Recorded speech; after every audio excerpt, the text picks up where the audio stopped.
Hi friends, இன்றைக்கி எங்கள் வீட்டில் ஒரு ஃபங்க்ஷன். என்ன ஃபங்க்ஷன் அப்படிங்கிறத வீடியோ லாஸ்ட்டில் நான் உங்களுக்கு சொல்கிறேன்.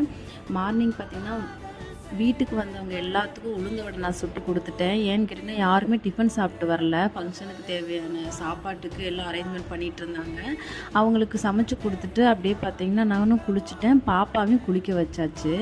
குளிக்க வச்சுட்டு பார்த்திங்கன்னா எங்கள் அப்பா போட்டோக்கு பூ போட்டு விளக்கு ஏற்றியாச்சு. அப்புறம் அவங்க சமையல் வேலையை ஸ்டார்ட் பண்ணிட்டாங்க. வந்தவங்க அடுப்பை பற்ற வச்சுட்டு ஃபஸ்ட்டு எடுத்தோடனே அவங்க கேசரி செஞ்சுட்டாங்க.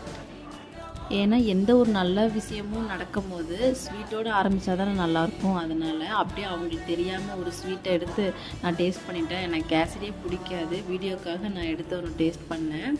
அதுக்கப்புறம் அவங்க கிரேவி பண்ண ஆரம்பிச்சிட்டாங்க.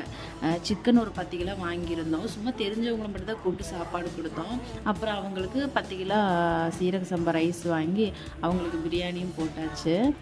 இந்த அடுப்பு வந்து பார்த்திங்கன்னா கோயிலோடது, பொது தான். அந்த அடுப்பு நம்ம வாடகைக்கு எடுத்துகிட்டு வந்துட்டு ஒரு அடுப்பில் வந்துட்டு சிக்கன் கிரேவியும் ஒரு அடுப்பில் பிரியாணியும் செஞ்சாச்சு. நிறைய மழை இருந்ததுனால வீட்டுக்குள்ளேயே வச்சு சமைச்சாச்சு. இடம் பத்தலை. இவர் தாங்க சமையல் மாஸ்டர், சூப்பராக சமைப்பார். அப்புறம் சாப்பாடு ரெடியான உடனே நானும் சாப்பிட்டேன். வந்தவங்க எல்லாத்துக்கும் சாப்பாடும் கொடுத்தாச்சு. சாப்பிட்டவங்க எல்லோரும் வந்து பார்த்திங்கன்னா பாப்பா கையில் காசு நிறைய கொடுத்துட்டு போனாங்க. என்ன ஃபங்க்ஷன் அப்படின்னா, நான் டெலிவரி ஆகி வந்து 7 மந்த் ஆகுது.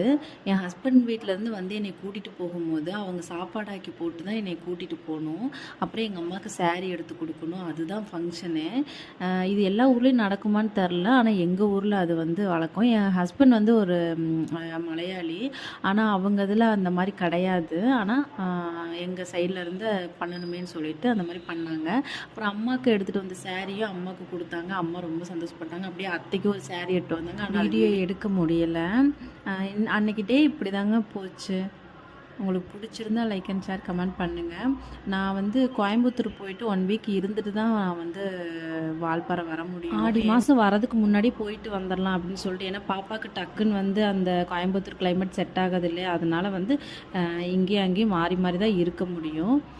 கோயம்புத்தூர் போயிட்டு நம்ம வீடியோ பார்க்கலாம். பாய்.